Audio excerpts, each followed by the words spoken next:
GT news में आपका हार्दिक स्वागत करती हूँ। आप देख रहे हैं हमारा खास प्रोग्राम एक मुलाकात एक मुद्दा। इस मुद्दे पर चर्चा करने के लिए हमारे साथ मौजूद है बीजेपी अल्पसंख्यक मोर्चा के प्रदेश मंत्री अनीस अंसारी जी। अनीस जी, आपका हमारे स्टूडियो में स्वागत है।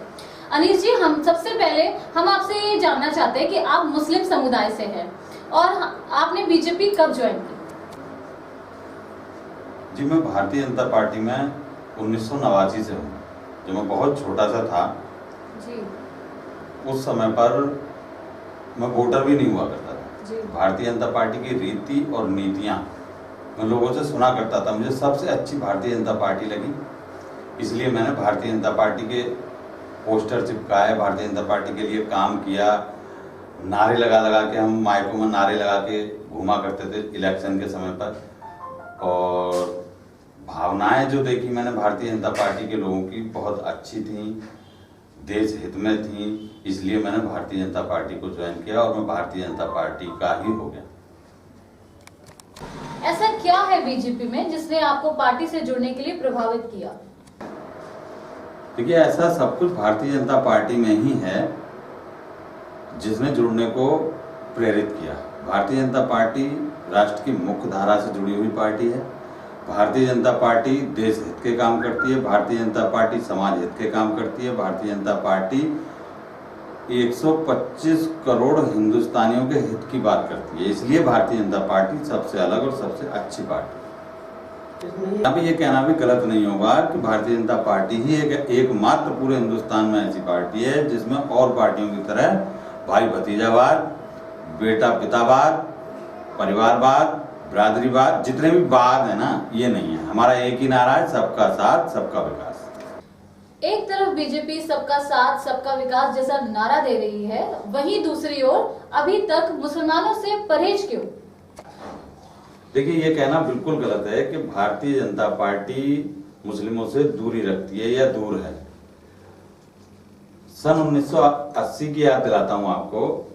भारतीय जनता पार्टी के राष्ट्रीय अध्यक्ष माननीय अटल बिहारी वाजपेयी हुआ करते थे। माननीय अटल बिहारी वाजपेयी ने अपनी टीम में राष्ट्रीय महामंत्री की जिम्मेदारी मुस्लिम समाज के माननीय सिकंदर बख्त जी को दी थी।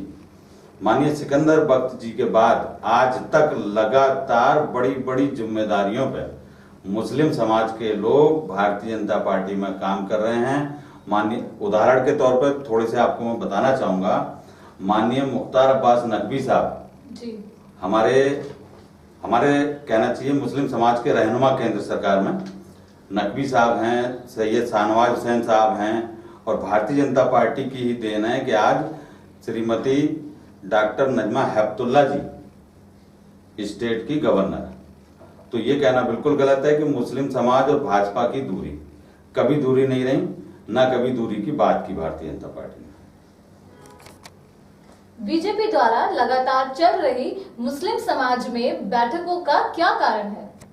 देखिए, अभी हाल ही में भारतीय जनता पार्टी ने केंद्र और उत्तर प्रदेश सरकार की योजनाओं को जन जन तक पहुंचाने के लिए योजना बनाई और हर जिले में आयाम विस्तारकों की नियुक्ति की गई। उनमें से एक विस्तारक के रूप में मैं काम करने वाला था, मेरी भी नियुक्ति की गई।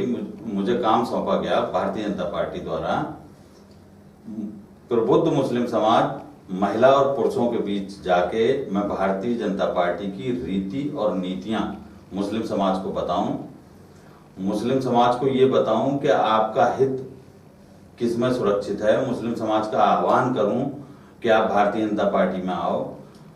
देखिए, अब से पहले जो सरकारें रहीं, सपा, बसपा, कांग्रेस, इन्होंने मुस्लिम समाज का हर स्तर पर, हर मोर्चे पर शोषण किया। इनका मुस्लिम समाज का सिर्फ और सिर्फ वोट बैंक के अलावा किसी रूप में कहीं भी इनको मान्यता नहीं दी। ये कहना गलत नहीं होगा कि मुस्लिम समाज को सिर्फ वोट बैंक समझा, इससे ज्यादा सपा, बसपा, कांग्रेस ने कुछ नहीं समझा।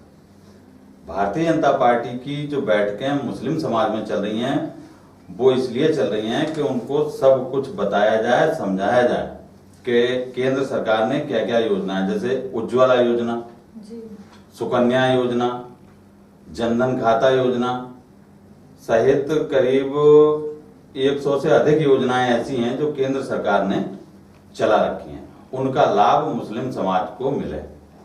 जगह जगह मैं पूरे जनपद में हर विधानसभा में मैं गया और वहां मुस्लिम समाज के बीच बैठ के उन लोगों से मेरी बात हुई, तो मुस्लिम समाज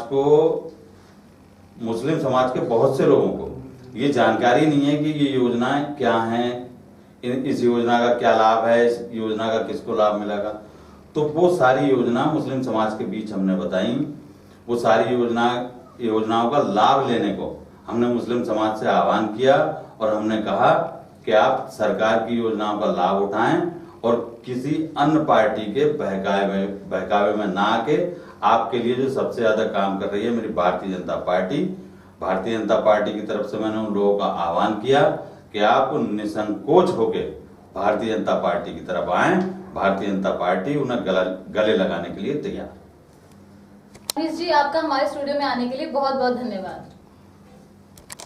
आज हमने जाना भारतीय जनता पार्टी और मुस्लिम समाज के बारे में। आप देखते रहिए GT न्यूज, सच्चाई हर कीमत पर।